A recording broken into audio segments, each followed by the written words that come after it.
오늘은 계속해서 마가복음의 말씀을 같이 묵상해 보도록 하겠습니다. 우리 마가복음 오늘 수로보닉의 여인의 그 믿음에 관한 이야기가 실리기 전에 그 앞에 누가 통역해주고 있나요? 위에? 오케이. 착한 제인이가 또 통역을 하고 있어요. 제인이가 하는 거예요? 누가? 다윗이 하는 거예요. 제인이가. 앞에 우리 어떤 이야기가 있었는가 하면 바리새인들이 나와서 예수님의 제자들이 손을 씻지 않고 음식을 먹는 것에 대해서 트집을 잡았어요. 그들이 주장한 것은 근거 없는 회방이나 모함이 아니라 그들이 성경 다음으로 중요하게 여기는 율법 해설서, 미드라슈라든지 탈무드라든지 이런 데 기록되어 있는 정결 예식을 따라서 예수님의 제자들이 행해야 된다는 것이죠. 근데 그렇게 하지 않는 것에 대해서 비난하고 그것을 통해서 예수님을 향해 공격이 들어가는 것이에요. 예수님이 지금 충분히 인기가 많아졌고 예수님이 하시는 그 이적과 기사를 통해서 하나님이 하시는 일이라는 것을 분명하게 증거하고 있었고 또 예수님이 가르치시는 말씀이 율법 학자들보다 훨씬 권위 있는 말씀이라서 많은 사람들이 하나님 앞에 돌아오는 역사가 일어났어요. 그러니까 이제 예수님의 사역이 어떤 전환기를 맞이한 것이죠. 그러는 과정 가운데 예수님이 막 인기가 많아지고 사람들에게 선망의 대상이 되던 그런 시기가 이제 지나가는 것이죠. 말하자면 예수님이 어떤 인기가 이제 절정에 다다르니까 이제부터 공격이 들어오기 시작했고 시기와 질투와 비난들이 예수님 앞에 다가와서 예수님이 인기가 많아지면 많아질수록 예수님은 굉장히 힘들어지는 그런 환경이 됐습니다. 그래서 오늘 말씀의 첫머리에 보면 예수님이 아무도 모르는 한 집에 들어가서 거기서 조용히 있고자 했지만 예수님이 숨을 수가 없었다고 그렇게 기록하고 있어요. 예수님이 어디 계신가? 막 이렇게 요즘도 보면 우리 그 한국 사람들도 대단하죠. 누구 한 사람이 타겟이 되면 신상털이를 하잖아요. 그래서 어디에 뭐 하는 사람인지 다 찾아내듯이 이분들도 이제 하도 여러 사람이 있으니까 예수님이 어디에 계신지 샅샅이 조사를 해서 찾아내는 거예요. 예수님이 쉬실 수가 없었어요. 자, 오늘 수로보닉의 여인을 만난 이야기 다음에 귀먹고 벙어리 된 사람들의 이야기가 나오고 이 귀신 들린 딸을 가진 수로보닉의 여인을 고치는 사건과 귀먹고 벙어리 된 사람을 고치는 사건 그리고 그 앞에 정말 하나님을 잘 믿고 따른다고 하는 바리새인들과 그 바리새인들의 공격을 받으면서 예수님이 저항하고 또 반론을 펴시는 말씀 가운데 우리가 한 가지를 발견해야 됩니다. 정말로 우리가 하나님 앞에서 잘 듣는 사람, 잘 보는 사람이 되어야 된다는 것이죠. 이 유대인 특히 바리새인들은 본인들이 잘 본다고 생각했기 때문에 예수님의 어떤 율법을 어긋난 행동이나 제자들의 잘못된 행동에 대해서 트집을 잡고 예수님을 공격하려고 하지만 하나님의 눈으로 볼 때, 예수님의 눈으로 볼 때 그들은 하나님 앞에 오히려 범죄한 자라는 것이죠. 그래서 우리가 먹는 음식이 우리 몸을 더럽게 하는 것이 아니라 우리 입에서 나오는 말이 사람을 더럽게 한다고 했습니다. 그래서 우리가 인생을 살아가면서 항상 우리가 경계하고 조심해야 될 부분 중에 하나는 내가 어떤 생각을 하고 내가 어떤 말을 하고 살아가는가 하는 것을 굉장히 조심해야 되지요. 그래서 사실은 우리가 일상생활에서 어떤 말들을 하고 살아가는가 우리 자신을 살펴볼 일입니다. 왜냐하면 내가 일상생활에서 주로 하는 말들이 사실은 내가 주로 하는 생각이기 때문에 그렇습니다. 그래서 사람의 생각은 그 사람의 말을 통해서 되게 다 표현이 돼요. 그러니까 우리가 우리 삶을 되돌아보려면 내가 오늘 하루 어떤 말들을 하며 살았는가를 잘 살펴보고 그 말을 가만 되짚어보면 내가 어떤 생각들을 하고 그 생각들을 펼쳐내면서 사는지 우리가 알 수가 있죠. 그런데 여기 수로보닉의 여인 같이 헬라 사람, 그리스 사람이라 이방인이라고 예수님이 이 사람에게 은혜 베풀기를 거절하셨죠. 처음에. 또 귀먹고 벙어리 된 사람, 이런 사람들은 오히려 하나님의 은혜에 가까워서 하나님의 은총을 받아들이는 축복의 통로로 쓰임받게 되는 것을 봅니다. 그래서 정말 우리가 어떤 사람이 정말 밝게 눈을 뜨고 귀가 열린 채로 살아가는 사람인가 하는 것을 우리가 잘 살펴서 우리는 바리새인과 같은 그런 잘못을 저지르면 안 되겠습니다. 오늘 예수님이 숨어 지내려고 하시다가 어쩔 수 없이 만난 이 여인은 가련하게도 귀신 들린 딸을 가진 어머니예요. 이 여인은 수로보니게 사람이라고 했으니까 이 수로보니게 지역이 이제 당시에 페니키아 지방이거든요. 페니키아 지방이라고 하는 것은 그리스 사람들이 건너와서 도시를 만든 이 두로와 시돈 지역을 비롯한 지중해 이 동쪽 해안 지방을 페니키아라고 했죠. 상당히 문화와 문물이 발전된 곳에서 이 사람의 출신은 헬라 여인이라고 했으니까 그리스 사람이에요. 나름대로는 굉장히 당시에 선진국이라고 일컫는 그리스에서 건너온 사람이고 또 이 두로와 시돈 지역에 살고 있으니까 나름대로 또 부유한 사람이라고 할 수 있어요. 그러나 이 여인에게는 귀신 들린 딸이 있었죠. 예수님의 소문을 듣고 예수님 앞에 엎드려서 자기의 딸 낳기를 구하는데 놀랍게도 예수님의 반응은 차갑기만 합니다. 예수님께서 이렇게 차갑게 말씀하신 적이 잘 없어요. 자녀의 떡을 취하여 개에게 던져주는 것이 마땅치 아니하다 이렇게 말씀하시면서 이 여인에게 은혜 베풀기를 거절하죠. 가끔씩 우리 예수님의 이런 냉정한 말이라든가 모습 속에서 우리가 깜짝깜짝 놀랄 때가 있어요. 예수님이 뭐 성전 마당에서 상을 엎으실 때라든지 또 바리새인들이나 유대인들 율법사들을 저주하는 저주의 말씀들이라든지 이런 말씀을 이렇게 볼 때면 우리가 생각하는 예수님의 그 아주 온화하고 온유하고 사랑을 베풀고 이런 모습과는 전혀 다른 모습들이 드러나거든요. 그래서 우리가 배워야 될 것 중에 하나가 신앙이라고 하는 것은 착한 사람이 되자고 하는 게 아니라는 거죠. 신앙이라고 하는 것을 우리가 잘못 이해하게 되면 무조건 착한 사람이 된다고 해서 가끔씩 경계선을 잃어버리는 경우가 있습니다. 경계선이라고 하는 건 여러분 다 이해하고 계시죠? 사람에게는 경계선이 분명해야 돼요. 많은 그리스도인들이 말씀대로 산다고 하면서 경계선을 허물어 버리고 뭐든지 다 수용하고 뭐든지 다 예스 하는 것이 올바른 신앙이라고 착각하는 경우가 있어요.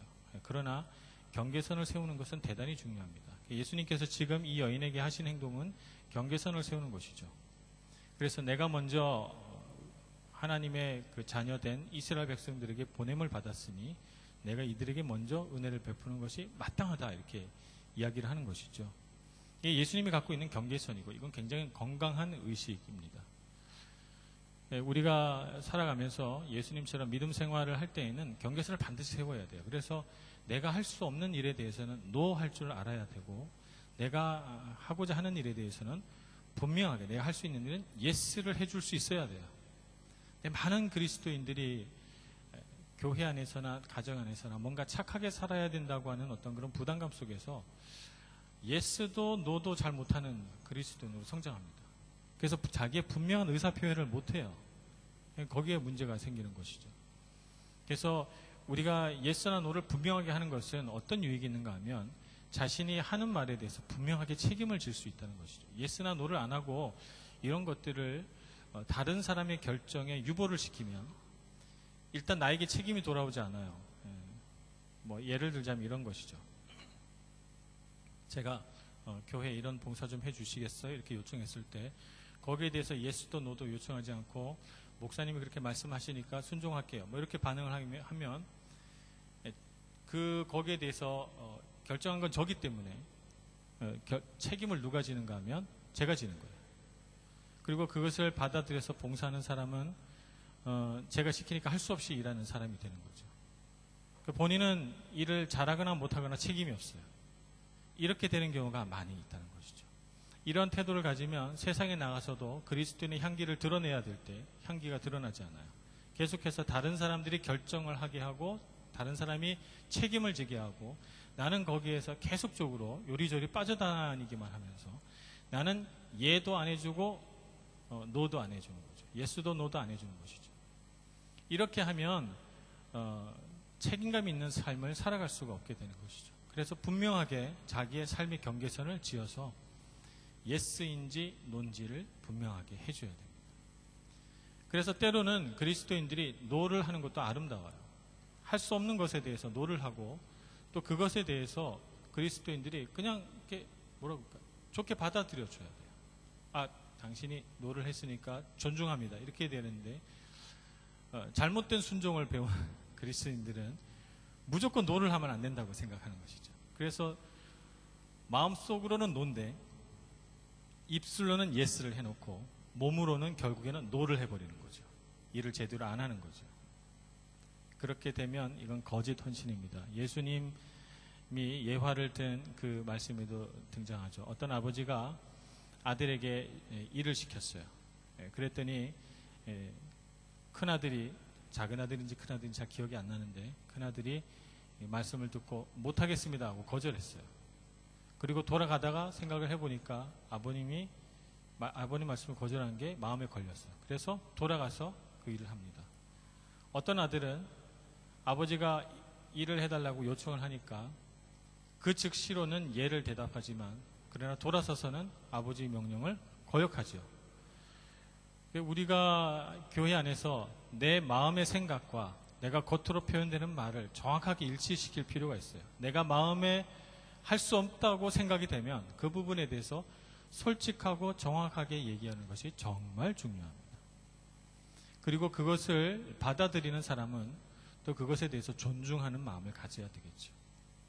교회는 이렇게 할 수 있는 사람들의 헌신된 마음들이 모여서 작은 일 하나라도 정말 헌신된 사람들이 모여서 일을 할 때 아름다워지고 그것이 하늘나라에서 보면 하나님 앞에 날카롭게 다듬어진 그 영적인 병기가 되어서 정말 우리 그리스도인들을 해하려고 하는 수많은 사탄의 공격으로부터 그것을 보호하는 날선 검이 된다는 말입니다.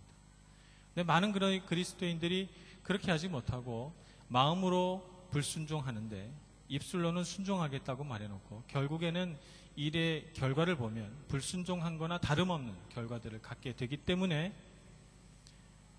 그래서 그것이 하늘나라에서 볼 때 날카롭게 다듬어진 의의 병기가 되지 않는 거예요. 그러니 그 틈을 타고 사탄들이 들어와서 그 마음에 쓴마음을 심어주거나 노를 하지 않은 것에 대한 후회감을 심어주거나 죄책감과 죄의식을 심어줘서 봉사를 하면서 계속적으로 지쳐가는 거죠. 내 마음에 즐거움이 없고 계속해서 그 마음 가운데 누군가를 원망하거나 섭섭해하거나 싫어하는 이런 마음들을 갖게 되는 것입니다. 그래서 우리는 노를 하든 예스를 하든 우리 마음의 생각과 합치시켜야 되고 그렇게 했을 때 노를 해도 예스를 해도 아름답습니다. 그렇게 할 때 우리는 책임감 있는 그리스도인이 되고 내 삶의 경계선을 분명히 해서 이 영역 안에서는 제 책임입니다 라고 말할 수가 있게 되는 것이죠. 예수님은 그렇게 경계선을 그었어요. 보통 예수님이 이렇게 차갑게 말씀하시면 제 생각에 예수님이 굉장히 그 영적으로 권위가 있으시고 또 예수님이 이런 말씀을 하실 때는 굉장히 단호하게 말씀하시기 때문에 이런 말씀을 들을 때 보통은 다 도망가요. 무서워서 다 도망가요. 이거 대단하네. 게다가 예수님은 명성도 높으시고 굉장히 기적을 일으키는 능력도 있으시기 때문에 막 도망갈 것 같아요. 그런데 이 여인은 도망갔습니까? 그렇지 않아요. 이 여인이 대답한 이 대답이 걸작입니다. 뭐라고 대답했는가 하면 주여 올소이다 마는 상 아래의 개들도 아이들이 먹던 부스러기를 먹나이다. 이렇게 대답해요. 예수님에 대해서 이 반론을 펴는 이 여인의 간절한 마음 여러분들 눈에 보이십니까? 예수님이 경계선을 분명하게 그었지만 이 여인은 겸손하면서도 확고하게 그리고 간절한 마음으로 자신이 갖고 있는 생각과 염원 그리고 간절함을 표현해내고 있는 것입니다. 우리가 하나님 앞에 기도할 때에 이런 수로보니게 여인의 마음을 좀 본받을 필요가 있어요. 우리는 한 번 기도해보고 두 번 기도해보고 하나님의 뜻이 아닌 것 같아 그러면 재빨리 포기해버립니다. 포기하면서 우리의 마음에는 두 가지죠. 하나는 포기하면서 하나님 왜 내 기도를 들어주지 않으실까라고 하는 쓴마음. 또 한 마음은 내가 기도대로 됐으면 분명히 안 좋았을 거야 라고 하는 이 신포도를 먹은 여우의 마음이죠. 그 이솝우화 아시나요? 예, 포도가 이렇게 달려있는데 깡총깡총 아무리 뛰어도 포도를 먹을 수가 없어요. 그랬더니 이 여우가 돌아서면서 이렇게 말하죠. 저 포도는 분명히 실 거야 이렇게 말하고 돌아서죠. 꼭 그런 마음으로 뭔가 이루어지길 간절히 바라다가 안 이루어지면 내가 기도한 대로 됐으면 분명히 안 좋았을 거야 이렇게 생각하면서 돌아오는 마음의 위로고 합리화죠. 그런데 이 수로보닉의 여인은 그렇지 않았다는 것입니다. 이 수로보닉의 여인은 예수님께서 그렇게 단호하고 분명하게 말씀하셨음에도 불구하고 올소이다마는 개들도 땅에서 상에서 떨어진 부스러기를 먹습니다 라고 말하면서 예수님을 존중하는 동시에 자기 자신의 겸손함을 드러내고 물러서지 않겠다는 확고함과 간절함을 이 말 속에 다 표현해냅니다. 여러분, 이런 멋진 기도를 보셨어요? 우리가 하나님 앞에 기도할 때 이런 수로보닉의 여인의 마음을 가져야 됩니다. 여러분의 기도 제목을 잘 살펴서 이것이 죄된 것이 아니고 이것이 하나님의 뜻을 거스르는 것이 아니고 이것을 하나님 앞에 구할 때 내 마음 안에 조그마한 두려움이나 죄책감이 없고 분명히 하나님의 뜻에 합당하다고 생각한다면 여러분 어떻게 기도해야 됩니까? 한 번 기도해보고 말아야 됩니까? 두 번 기도해보고 말아야 됩니까? 기도가 응답되지 않았다고 아마 그 기도는 하나님이 좋아하지 않으시는 걸 거야 라고 생각해야 됩니까? 그렇지 않습니다. 하나님 앞에 더욱 강력하게 요청해야 되고 기도해야 되는 것이죠. 하나님께서 그걸 원하십니다. 간절한 기도. 그래서 하나님 앞에 정말 간절한 마음으로 나아오는 그런 하나님의 자녀들의 모습을 보고 싶으신 것이죠. 영적인 갈급함들이 우리 안에 있습니다. 제가 우리 밀라노 하나님께 청년들 안에는 이런 영적인 갈급함들이 정말 꽉꽉 채워지기를 소원해요. 주일날 오면. 그래서 여러분 마음속에 세상 속에서 막 메말랐던 이런 마음들이 흡족하게 성령의 은혜로 적셔지고 채워져서 여러분들이 또 한 일주일간을 살아갈 수 있는 힘의 바탕이 될 수 있기를 소망합니다. 그러나 이 세상에는 우리가 영적인 갈급함 속에 막 기진할 때가 있어요. 그래서 정말 내 마음에 우리 정말 어떤 땅들이 쩍쩍 갈라지고 그래서 막 푸석푸석해지고 그래서 너무 갈급한데 정말 내가 하나님 앞에 나와서 구하려고 해도 도무지 기도가 나오지 않을 때 그럴 때가 있어요. 그럴 때 많은 그리스도인들이 하나님 앞에서 떠나갑니다. 그 갈급함을 이기지 못하고 그 갈급함을 잊기 위해서 세상의 어떤 쾌락이나 어떤 다른 방법들을 찾아가는데 그러나 이 여인은 자신의 딸이 그렇게 귀신 들려서 어려운 중에서도 예수님의 그 차가운 반응을 접하고도 물러서지 않고 강력하게 주님 앞에 요청합니다. 우리에게 이런 간절한 마음이 있어야 되겠습니다. 영적인 갈급함을 가지고 주님 앞에 간절히 나가야 돼요. 청년의 때 이런 것들을 배워가는 것이 정말 중요합니다. 영적으로 깨어있는 사람은 자기 안에 그런 갈급함을 알아요. 그래서 내가 지금 배고픈 것이 아니고 내가 지금 심심한 것이 아니고 내가 지금 외로운 것이 아니고 내가 지금 힘든 일을 겪어서 마음이 낙심이 된 게 아니고 이건 영적인 갈급함이야 라고 하는 것을 깨닫는 영적인 분별력을 가지시길 바랍니다. 그래서 그걸 분명하게 알 때는 하나님 앞으로 나아가야 돼요. 그래서 여러분들이 예배할 수 있는 시간이 있다면 최선을 다해서 예배해야 하고 여러분들이 혹시 예배할 그러한 준비가 되지 않았다면 나 홀로 방 안에서 여러분의 개인 예배를 드려야 되는 것이죠. 찬양을 부르고 하나님 앞에 여러분들이 예배를 드리며 나아가야 돼요. 그렇게 될 때 하나님으로부터 오는 그런 충만함들이 여러분 안에 있게 되는 것이죠. 많은 청년들이 예배 드리러 가야지 이렇게 생각해요.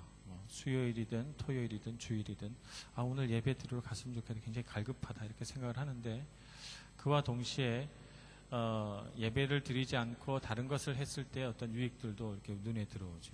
그래서 초신자일 경우에는 그런 어떤 선택의 순간에 다른 것을 선택하게 되는 경우들이 참 많아요. 그런데 가만 보면 예배 드리지 않고 다른 것을 선택했을 때 마음이 위로받기는 거냐 훨씬 더 많은 낙심함과 피곤함과 지치는 이런 마음들을 갖게 되죠. 그냥 교회 와서 예배 드리는 게 훨씬 더 효과적이고 여러분들이 그 시간에 공부하는 것보다 여러분들이 그 시간에 다른 일을 하는 것보다 훨씬 더 여러분의 삶에 유익합니다.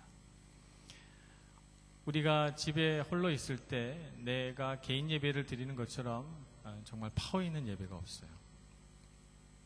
전에도 제가 한번 말씀을 드렸지만 가끔씩 저는 낙심이 들 때에는 제 방 안에서 기타를 치면서 제 혼자 개인 예배를 드립니다. 드리면 이렇게 우리 청년들이 같이 찬양하면서 드리는 예배도 저는 참 좋다고 생각하고 그걸 거의 매번 제가 눈물을 흘리고 감사합니다만 그러나 저 혼자 개인 예배를 드리면서 정말 은혜 받을 때가 너무 많아요. 그냥 나 혼자 미친 듯이 1인 부흥회를 합니다. 그럴 때 제 마음속에 그냥 스며드는 생각은 이런 거예요. 하나님이 보시고 얼마나 기뻐하실까. 아무도 보지 않는 이곳에서 내가 하나님 앞에 이렇게 찬양하는 이 찬양은 세계 어떤 오케스트라보다도 아름다운 찬양이 될 것이다. 저는 이렇게 확신합니다. 내가 가슴으로 부르는 이 찬양이 하늘에 닿지 않겠는가 이런 생각이 들어서 내 삶에 아무런 변화가 없어도 상황이 바뀐 것도 아니고 내 삶에 어떤 열매들이 거두어진 것도 아니지만 그냥 마음으로 드린 그 예배 하나로 내 개인 예배 하나로 내 마음속에는 충분히 행복하고 충분히 채워지는 그런 느낌을 갖게 되는 것이죠. 여러분 그러니 홀로 있을 때 정말 유학생활에서 굉장히 힘들고 어려울 때 여러분 찬양하시길 바랍니다. 하나님 앞에 예배 드리시길 바랍니다. 그래서 여러분 이렇게 우리 교회에서 이렇게 찬양 악보 복사해가지고 이렇게 있잖아요. 그러면 우리 교회 집사님들 보면 이거를 이렇게 접어가지고 이 성경책 뒤에다 항상 이렇게 꽂아갖고 다니세요. 그래서 이렇게 부르고 그러시더라고요. 우리 청년들도 가급적이면 좋은 찬양들 이렇게 모아서 놨다가 홀로 있을 때 찬양 부르면서 하나님 앞에 예배하며 나아가시기를 바랍니다. 여러분 마음에 큰 위로가 있을 것입니다. 수로보링의 여인은 이렇게 예수님 앞에 담대한 마음으로 요청하고 나아갔죠. 그랬더니 예수님의 대답이 이렇습니다. 예수께서 이르시되 이 말을 하였으니 돌아가라 귀신이 내 딸에게서 나갔느니라 이렇게 말씀합니다. 여기 재미있는 말씀이 있죠. 이 말을 하였으니 이 말을 하였으니 이 말씀을 여러 번 읽다 보면 예수님께서 이 여인에게서 이 말을 기다리고 있었구나라고 하는 생각을 문득 하게 됩니다. 이 여인이 그냥 예수님의 그 차갑고 단호한 말에 물러서서 돌아가기를 바라신 것이 아니라 이 말을 하였으니 라고 하는 말을 들어보면 예수님이 거기서 물러서지 않고 담대하게 간절하게 예수님께 요청하기를 예수님 바라셨구나 이런 생각이 들죠. 예수님의 마음입니다. 하나님은 인자와 긍휼이 많으신 주님. 예수님은 이 세상에 사랑하지 못할 분이 없으시고 이 세상에 어느 누구도 다 포용할 줄 아는 넓은 사랑을 갖고 계신 분이십니다. 그러니 여러분들이 하나님께 기도하기 전에 이 기도를 바로 하는 건가? 내가 이렇게 기도하는 게 맞는가? 따져보기 전에 하나님의 그 인자와 긍휼, 예수님의 그 온유하고 넓으신 마음에 의지해서 어떤 기도든 주님께 기도하시는 여러분들이 되시길 바랍니다.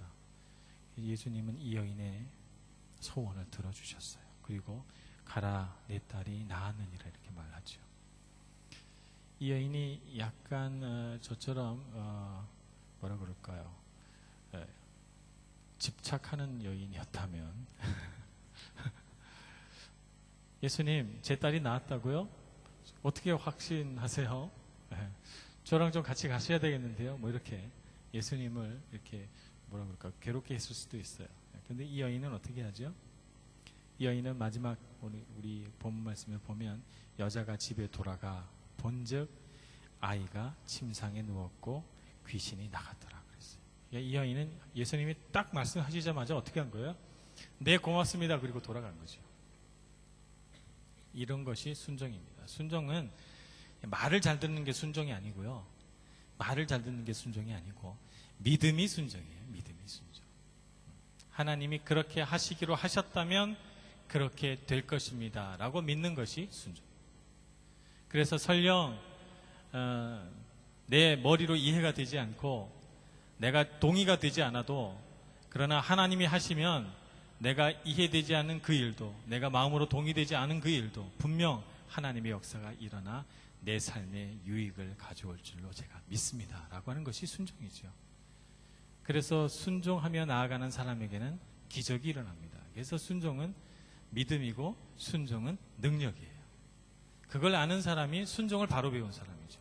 순종은 유교에서 말하는 알겠습니다 라고 하는 공손한 그러는 반응이 순종이 아니에요. 기독교에서 말하는 순종은 믿음이에요. 믿음으로 하는 반응이 다 순종이죠. 그러니 여러분, 하나님 앞에 순종은 어떻게 하는 겁니까? 하나님 말씀하시는 대로 앵무새처럼 따라 하는 게 순종이 아니라, 하나님이 하신 말씀을 보고 주님은 선하시고 주님은 능력 많으시고 주님은 인자와 긍휼이 많으신 분이시니 주님 말씀대로 될 줄로 믿습니다 라고 하는 것이 순종이죠. 그래서 하나님의 말씀을 그냥 고지고대로 다 받아들여서 그렇게 될 줄로 알고 제가 믿음으로 반응하며 나갑니다. 이것입니다. 제가 교회에서 어떤 일을 하려고 할 때, 목사님 저 이런 일을 좀 할 수 있게 해주세요, 요청하는 사람도 물론 저는 기뻐합니다. 그런 분들도 기뻐하지만 못하겠어요 라고 하는 사람도 제가 아주 기쁘게 바라봅니다. 왜냐하면 그런 분들이 순종할 때 믿음의 역사가 일어나요. 참 교회 일이 신기합니다. 할 만한 사람을 데려다가 썼을 때 낭패 보는 경우가 있어요. 아마 50% 되는 것 같아요. 내 힘으로 안 된다고 생각하는 일에 믿음으로 순종하는 사람에게 놀라운 기적이 일어나서 그 일은 절대 제가 재능도 없고 은사도 없고 능력도 안 돼서 못합니다 라고 했는데, 믿음으로 순종하고 나아가면 그 일에 탁월한 능력을 발휘하는 사람이 있고, 어떤 사람은 제가 그거 잘합니다 라고 했는데 주변 사람들 다 시험 들게 만드는 사람이 있어요. 왜 그런가? 자기 능력으로 하니까. 하늘로부터 오는 능력이 아니라 내 능력, 내 지혜로 하니까 교만해져서 주변 사람들 다 시험 들게 만들어요. 그러니 하늘나라 일은 믿음으로 순종할 때 가장 아름답습니다. 그러니 여러분, 교회 일을 하기 전에 어떤 마음을 가져야 돼요? 하나님이 하시겠다고 하시면 제가 능력 없어도 순종합니다. 하나님이 하신다고 하면 무슨 일이든지 이루어질 줄로 믿습니다. 이런 믿음인 것이죠. 이제 우리 청년부 총회가 있습니다. 그죠? 네. 어떤 청년들은 제발 내가 청년부 회장이 됐으면 좋겠다 이렇게 생각하면서 소망하면서 기다리는 청년도 있겠지만 아마 극소수일 거고 많은 청년들은 내가 공부도 해야 되고 뭐도 해야 되고 아르바이트도 해야 되고 바쁜데 혹시 나를 회장으로 뽑으면 어떡하나라고 하는 터무니없는 그런 상상을 하면서 미리부터 내가 총회가 있는 주일에는 교회를 나가지 말아야 되겠다 이렇게 생각할 수도 있어요. 그러나 여러분, 교회 안에서 어떤 리더십을 맡게 되는 것은 큰 축복입니다. 큰 축복이에요. 그것을 통해서 순종하는 믿음을 배우게 되고, 그런 순종하는 믿음을 통해서 하나님이 역사하시는 능력을 보게 됩니다. 전에도 말씀드렸지만 저는 신학교를 94년도에 입학을 했어요. 93년도에는 제가 대학교 4학년이었죠. 그해 하나님께서 너는 신학을 해라 이렇게 부르셨어요. 그래서 제가 하나님 앞에 약속하기를, 주님, 제가 한 번만 시험 볼 겁니다. 한 번 시험 봐서 떨어지면 하나님의 뜻이 아닌 줄 알고 2번 다시 시험 안 볼 겁니다. 제가 이렇게 하나님께 옵션을 건 까닭은 신학을 하기 싫었기 때문이죠. 그래서 한 번만 하겠다고 해서 한 번만. 그러니까 교회에서 청년부도 하라 그러죠. 성가대는 제가 있던 교회가 작아서 제가 가끔씩 솔로도 했어요. 성가대. 그런 것도 하라 그러지. 또 교사도 하라 그러지. 학교에서는 학점은 또 너무너무 많이 남았죠. 일이 너무 많은 거예요. 근데 그때 청년부 회장을 제가 지금처럼 이렇게 한 해 전에 11월 달이나 12월 달에 뽑은 게 아니고 다른 분이 회장이 되셨어요. 근데 해가 바뀌어서 2월 달이 됐는데 지방으로 발령이 난 거예요. 그래서 지방으로 가버리셨어. 그러면서 저를 붙잡고, 리노야, 너밖에 없으니 네가 대신 청년부 회장을 하렴 하고는 제 대답도 기다리지 않고 가버리셨어요. 나는 입시를 해야 되는데, 대학도 졸업해야 되고 신학교 입시도 해야 되는데. 제가 그래서 하나님께 기도했죠. 보셨죠, 주님? 지금 제가 전혀 입학할 수 있는 분위기가 안 된다는 거 보셨죠? 그러니까 이것도 하고 저것도 해서 다 해서 모든 것을 다 잘 마치고 신학교에 입학한다면 그건 주님이 하시는 일입니다. 제가 이렇게 고백을 했어요. 그리고 청년부 회장을 했죠. 그리고 그 해에 제가 신학교에 입학했어요. 기적이 일어난 것이죠. 저는 그래서 교회를 하면서 뭐 이것 때문에 안 되고 저것 때문에 안 되고, 저는 제가 살아온 경험으로는 그런 사람에게는 능력이 없어요. 그런 사람에게 능력이 없어요. 하나님의 일은 내 힘으로 하는 것이 아닙니다. 내 힘으로 하는 것이 아니고 주님이 주신 힘으로 하는 것이기 때문에, 인간적인 생각으로 이렇게 계획 세우고 저렇게 계획 세우고 이렇게 재보고 저렇게 재보고 자기 일과를 이렇게 내가 머리를 쓰는 한 하나님은 능력으로 역사하지 않습니다. 하나님의 능력은 내가 할 수 없다고 생각돼서, 내가 감당할 수 없을 정도로 무거워서 주님 앞에 나가서 제가 할 수 없으니 주님이 도와주셔야 됩니다. 주님이 도와주셔서 기적의 역사가 일어나게 해주세요라고 고백하는 사람에게 하나님의 역사가 일어나는 거예요. 청년의 때 여러분들에게 그런 소중한 영적인 체험들이 많아지기를 소망합니다. 그래서 머리로 믿는 신앙, 내가 인간적인 계산으로 믿는 신앙이 아니라 정말 불가능이 가능이 되고 기적이 일어나는 그런 신앙들을 여러분들이 가지시기를 축복합니다. 그래서 교회 안에서 그런 것들이 훈련되고 그런 리더십과 그런 능력을 가지고 세상에 나아가셔서 여러분들이 불가능에 가까운 일들에 도전해 나가는 믿음의 용사가 되시기를 바라요. 그러면 여러분들이 어느 자리에 있든지 정말 세상을 변화시키는 놀라운 기적의 자녀들이 될 것입니다. 그것을 우리 교회 안에서 배우시기를 축복하고, 그런 좋은 훈련장이 되어서 여러분 한 사람 한 사람이 하나님이 보실 때 정말 아름답고 귀한 사람들이 되기를 소원해요. 아까 우리 3부 예배 때 제가 들어오면서 찬양대가 이렇게 여기 준비를 하고 있는데, 제 마음이 요새 많이 약해져서 그런지 갑자기 마음이 뭉클하면서 눈물이 날 것 같아요. 찬양도 안 하고 그냥 서 있기만 하는데 제가 갑자기 눈물이 나려고 했어요. 왜 그랬을까요? 저도 잘 모르겠어요. 눈물이 나려고 하면서 제 마음속에 올라오는 그 생각이 뭐냐면, 참 이 청년들이 귀하구나. 얼마나 아름다운 청년들인가. 성경의 청년들을 새벽빛같이 아름답다고 했는데 정말 아름다운 청년들이다. 하나님 앞에 영광 돌린 이 청년들이 세상 어디를 가든지 아름답게 쓰여졌으면 좋겠다. 그런 마음이 제 마음 가운데 확 올라오면서 너무너무 청년들이 사랑스럽게 보였어요. 여러분, 하나님 잘 믿는 청년들이 되시기를 축복합니다. 삶이 여러분들을 속일지라도, 고난과 어려움과 고통 속에서 여러분들의 마음을 빼앗아 가려고 할지라도, 수로 보내기의 여인과 같은 담대함으로 그 모든 어려움들을 이겨내시고 하나님의 기적을 체험하시는 여러분들 되시기를 축복합니다. 기도하겠습니다. 은혜가 많으신 하나님 아버지, 주님의 크신 은혜를 저희들 가운데 내려주셔서 신앙과 믿음이 지식이 아닌 능력이 되게 하여 주시옵소서. 삶의 어려움 속에서 잘 연단되고 훈련받아 사방으로 우겨싸는 것 같은 어려움 속에서도 낭망하지 않고 믿음으로 일어서는 그런 신앙인이 되게 하여 주시옵시고, 그런 믿음으로 어떤 사탄의 공격에도 굴하지 않고 믿음으로 싸워나가는 믿음의 용사들 다 되게 하여 주시옵소서. 예수님의 이름으로 기도합니다. 아멘.